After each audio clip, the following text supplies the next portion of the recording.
Hello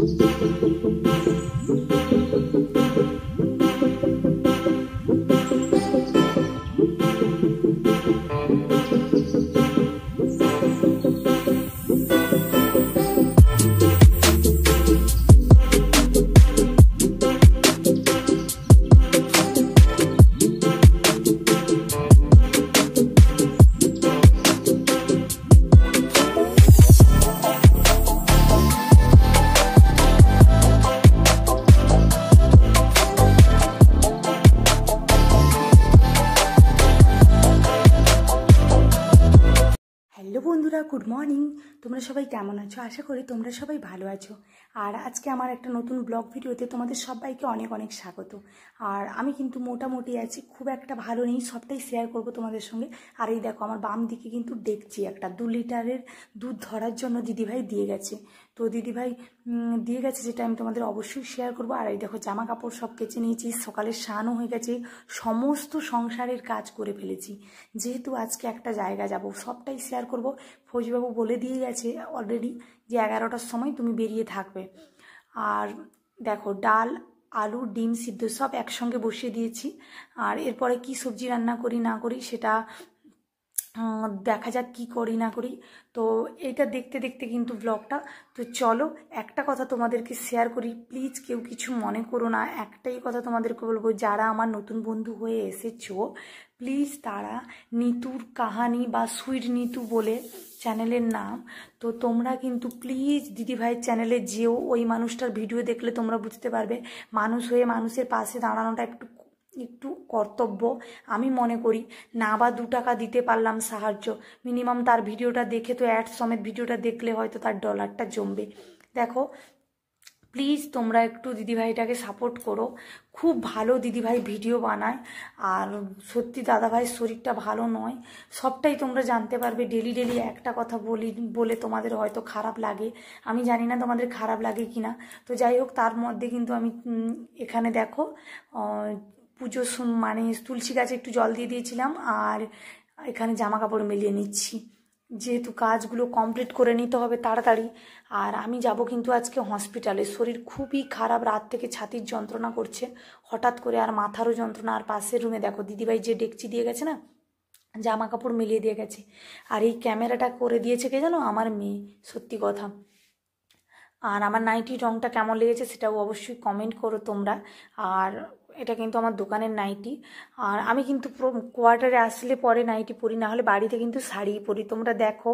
আর আমি সত্যি কথা বলতে কি, বেশি সাজুগুজু করতে টাইম পাই না, প্রথম কথা। দ্বিতীয় কথা, সাজুগুজু করি না, কোথাও গেলে খুব স্পেশাল জায়গা তখনই করি, আর না হলে তো করিই না। কেন, এত টাইম থাকে না আমার কাছে, সংসারের সমস্ত কাজ গুছিয়ে ভোর থেকে উঠলে টাইম পাই, তবুও টাইম পাওয়ার পরে যেন মনে হয় কোনো একটা কম হয়ে গেছে কাজ বাজ করার পরে। তো মহিলাদের তো এটাই সমস্যা, কিছু কাজ করে নেওয়ার পরে তারপরে বলবে এটা হচ্ছে না, ওটা হচ্ছে না। তো যাই হোক, চলো একদম রুমে যেয়ে কথা বলছি। আর এই দেখো, দিদিভাইয়ের রুমে তালা লাগানো, যেহেতু দিদিভাইয়ের 2টো কিডনি মানে অসুবিধা আছে, কিডনিগুলো নষ্ট হয়েছে, তাই কিন্তু ডক্টর চেক আপে যায়। আর শরীরও ওর ভালো থাকে না, তো আমাকে বলছে দুধওয়ালা এলে আগে ডেকচি নিয়ে যাবি, আর দুধ নিয়ে রাখবে তো তুমি। আর ওরা কিন্তু রাজস্থানের, ঠিক আছে, আমাদের বাঙালি নয়। তো আমি ডেকচিটা নিয়ে চলে এসেছি, নিচে নিয়ে গেছিলাম, জানি হয়তো দুধওয়ালা চলে আসবে, কিন্তু এখনও তার এসে পৌঁছায়নি। তো যখনই মানে বাঁশি বাজাবে তখন তার কথা। যাই হোক, আর এখানে দেখো আমার মেয়ে ময়ূরের ভিডিও দেখছে, ও খুব ভালোবাসে। আর এখানে দেখো এতগুলো জিনিস সবই ফৌজিবাবু ক্যান্টিন থেকে নিয়ে এসেছিল, আমি কোয়ার্টারে আসবো বলে, তো তার পরেই নিয়ে এসছে। বলছিল আমাকে হঠাৎ করে ক্যান্টিন বাজার তো করা নেই এই মাসের, তো মাসের বাজারটা পুরো করেছে। যেহেতু সবজি তো আলাদা আসে, আর গ্রসারি সামান তো আলাদা আসে, আর এগুলো কিন্তু কি বলবো, সাবান, shampoo, Lysol, Dettol, hand wash, Colin, তারপরে জিলেটের ও শেভিংয়ের সব কিছু, তারপরে ওডোনিল, সরষের তেলের বোতল, সবটাই নিয়ে এসছে। আর এগুলো দেখো ওডোনিল, তো কারের মধ্যে রাখার জন্য একটা নিয়ে এসেছিলো, সেগুলো আলাদা, তোমাদেরকে শেয়ার করবো একদিন। তো যাই হোক, চলো। আর এই দেখো, এখানে জ্ঞান গঙ্গা বই, ফৌজিবাবু কিন্তু যখন টাইম পায় মানে শ্রীমদ্ ভাগবত গীতা বা জ্ঞান গঙ্গা এমনি মানে কোনো না কোনো বই পড়তে থাকে, আর ওর খুব বই পড়তে ভালো লাগে বলে। তো যাই হোক, আর চলো আমি কিন্তু রেডি হয়ে চলে এসেছি। ফৌজিবাবু নিচে এসে আমাকে বলছিল, বলে তাড়াতাড়ি আসো, আমার টাইম নেই, তোমাকে আমি হসপিটাল থেকে নিয়ে এসে তারপরে দিয়ে যাব, তারপরে আমার ডিউটি আছে, এত দেরি করলে হবে না। তো যেহেতু সমস্ত কাজ করে নিয়েছিলাম, তো তাই জন্য এতটা মানে কষ্ট হয়নি এসে কাজ করার জন্য। কিন্তু শরীর তো ভালো নয় না, শরীর না ভালো থাকলেও তো কাজ তো করতেই হবে। আমি বললাম একটা কাজের লোক রাখো তো। বলছে হ্যাঁ কাজের লোক রাখছি। নিজে ভঙ্গি করার জায়গা পায়নি, বলে কাজের লোক যদি রাখি না তাহলে তোমার শরীর আরও খারাপ করবে, এরকম বলছে। তো যাই হোক আমি মজা করে বলেছিলাম, আর ও মজা করে বলেছে নিজের সংসারের কাজ নিজে করলে অনেকটাই সুন্দর, কাজের লোক না রেখে। এতটা আমাদের মানে কি বলবো শখ হয়নি যে কাজের লোককে রাখতেই হবে এরকম। তো যাই হোক এতটাও অসুস্থ নয়, তো মানুষ মাত্রে শরীর থাকলেই তো খারাপ হবে, কিচ্ছু করার নেই। আর আমার মেয়ের দেখো কত ভঙ্গি করছে। জামাটা কেমন লেগেছে বলো? এটা শপিং মলে ফৌজিবাবু এনে দিয়েছিল, আর এখানে যখন প্রথম কোয়ার্টারে নিয়ে আসবে তখনই নিয়ে এসে দিয়েছিল।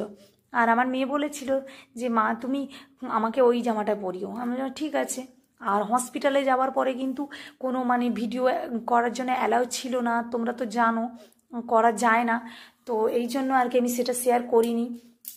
ডাক্তারবাবু কী বলেছে সেটাও বলবো। আর ফৌজিবাবু ডাক্তার দেখিয়ে ছেড়ে দিয়ে গেছে আমাদেরকে কোয়ার্টারের সামনে। এই রোদ দেখো কত রোদ, ভীষণ পরিমাণে রোদ। তো যাই হোক এখন আমি জামা কাপড়গুলো তুলে নিব। গেছিলাম যখন তুলে মানে জামা কাপড়গুলো দিয়ে গেছিলাম রোদে, তো যখন রোদে দিয়ে যাই আমি ভেবেছিলাম যে আসার সময় দেখবে ঠিক শুকিয়ে যাবে, মানে এত রোদ বেরিয়েছে আমি তাকাতে পারছি না। আর দেখো জামা কাপড়গুলো তুলে নিয়ে তাড়াতাড়ি ছাদে যেতে পারলেই বাঁচি যেন, এরকম মনে হচ্ছে। এখানে তো সারাদিন প্রচুর পরিমাণে গরম, কিন্তু গরমটা ছিল না, কয়েকদিন ধরে পড়েছে। আর রাতে কিন্তু ভীষণ ঠান্ডা, রাত্রি 12টার পর থেকে ঠান্ডা পড়ে যায়, মিথ্যে কথা নয়। আর ভোর 8টা পর্যন্ত কিন্তু পড়ে যায় ঠান্ডাটা। তখন কিন্তু পাতনি কাঁথা বা বেডশিট গায়ে দেওয়ার মতন ঠান্ডাই থাকে। আর মেয়ে দেখো বসে পড়েছে। আর চলে এসেছি এখন রুমে। দেখো আমার মেয়েকে দেখো, দুষ্টুমি করছিল, নিচ থেকে শাড়ি টানছিল। তো এখন বলছে আমাকে একটু ভিডিওতে নাও। আর আমি একটু ভিডিও করে নিচ্ছিলাম বলে মেয়ে দেখো, আমি তোমাদেরকে ব্যাক ক্যামেরাতে দেখাতে পারিনি, তো এই জন্য আয়নার সামনে ভিডিও করেছিলাম চুল বাঁধাটা দেখাবো বলে। তো আমি তো এইরকম করেই বাঁধি আর তাড়াতাড়ি করার জন্য। তো যাই হোক মেয়েকে দেখো সব সময় দুষ্টামি করে, যেন আমার মাথাটা খারাপ করিয়ে দেয়, ভীষণ দুষ্টামি। শুধু আমাকে একটু ফটোতে নাও, আমাকে একটু ভিডিও করে দাও, এরকম বলে। তো যাই হোক বেশি কিছু বলবো না। তো চলো সমস্ত কাজ করে নিয়েছিলাম সংসারে, যেহেতু ভোরে উঠি। আর এখন দেখো বিকেল থেকে উঠার পরে ফৌজিবাবু বলছে আমি সন্ধ্যে 7টা না হতেই কিন্তু দেখো চিকেন নিয়ে চলে এসছে, দিয়ে আবার গেছে, তো দিয়ে চলে গেছে ডিউটিতে। তো ও বলছিল বলে আমার তো টাইম থাকে না, তো তুমি এক কাজ করো ধৈর্য ধরে ধীরে ধীরে কাজ করো, এত তাড়াহুড়ো করার দরকারও নেই। আর সত্যি কথা বলতে কি এই দেখো আমি কিন্তু বাড়িতে থাকলে কর্নফ্লোর পাউডার দিই না, তো এখানে আছি বলেই কিন্তু ফৌজিবাবু যেমন খায় তেমনই চিকেনটা বানাই। এর মধ্যে কিন্তু কর্নফ্লোর পাউডার, গরম মশলার পাউডার, ধনিয়া পাউডার, জিরা পাউডার, আদা রসুন পেস্ট, আর হচ্ছে সরষের তেল পরিমাণ মতন, আর অ্যারারুট মানে পাউডার, প্লাস আমি তো ডিম দিই, আজকে ডিম দিইনি যেহেতু সকালবেলা ডিম সিদ্ধ খাওয়া হয়েছে তাই আর কি। তো এটাকে ভালো করে মাখিয়ে নিয়ে ঢাকা দিয়ে দিব, তারপরে আসছি চিকেনটা বসিয়ে নিব তাড়াতাড়ি। কেন আমরা তো সত্যি কথা বলতে কি এই কড়াটা না লেগে যায়, এটা আঁচে বসাতাম আগে যখন প্রথম আলাদা হই, তো তখন আঁচে বসাতাম, এই জন্য কালো পড়ে গেছে বর্ডারটা। তো বাড়ি গিয়ে কিন্তু একে আগে চেঞ্জ করার টাইম হয়ে গেছে, যেহেতু অনেকটাই পাতলা হয়ে গেছে। আর মা ঠাকুমার কাছ থেকে শুনেছি কড়াই নাকি কালো পড়ে গেলে তাতে তেল কম খরচ হতো, তো জানি না, এটা আমার জানা নেই, তো বলতো আগে। তো আমি জানি না এগুলো কোনো কিছু, তো এক্সট্রা কোনো করা নিয়ে আসিনি, যেহেতু একা এসেছিলাম, এত টাইম ছিল না আমার হাতে, একা সব কিছুই করেছি। আর তাই জন্য যতটা পেরেছি গুছিয়ে নিয়ে এসেছি। আর ইন্ডাকশন চুলার একটা কড়া নিয়ে এসেছি, আর এখানে মানে গ্যাসের কড়া একটা নিয়ে এসেছি। আর গ্যাস চুলা তো একটা বাড়িতে আছে অলরেডি, আর এটা একটা আলাদা এক্সট্রা, তো ওইটা নিয়ে এসেছি যেটা ছিল আর কি, নল যেটা লাগানো আছে ঘরে, তো তো সেটা কিন্তু আমি খুলতে পারিনি বলে কিন্তু নিয়ে আসিনি। যেহেতু আমি একা সব কিছু প্যাকিং করেছি, কোথায় কি অসুবিধা হোক, বাই চান্স আমি খুলে ফেলবো কোথাও কি, তো যত রেগুলেটর বন্ধ করি তবুও ভয় লাগে। তো ফৌজিবাবু বলছে কোনো অসুবিধা নেই, তুমি যেটা পেরেছো ওটাই নিয়ে এসছো, খুব ভালো কথা। আর দেখো চিকেনগুলো ভালো করে মাখিয়ে আমি 0.5 ঘন্টা রেখে দিয়েছিলাম ঢাকা দিয়ে। আর এখন দেখো আরেকবার মাখিয়ে এই চিকেনটাকে এবার তুলে দিব, ঠিক আছে। আর আমি কিন্তু এইভাবে চিকেন বানাই, তো খুবই টেস্টি লাগে। কালার যে পারে হোক, কেননা আমার ফৌজিবাবু বলে যে কালার বেশি করো না, এখন গরম পড়েছে, আর লঙ্কাটা কম দেওয়ার চেষ্টা করবে, এত কালারের দরকার নেই, শুধু চিকেনটা ভালোভাবে স্বাদ হলেই হবে। তো এরকম বলছিল, তো এই জন্য আমি বলছিলাম ঠিক আছে কোনো অসুবিধা নেই।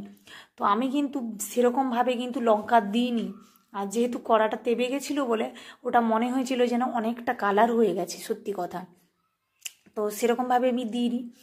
আর তোমাদেরকে একটা কথা বলি, সংসারে সমস্ত কাজ করার পরে না আর ডেলির ভিডিও ডেলি দিতে পারা যায় না আপলোড করে, যেহেতু মেয়ের পরীক্ষা চলছে না।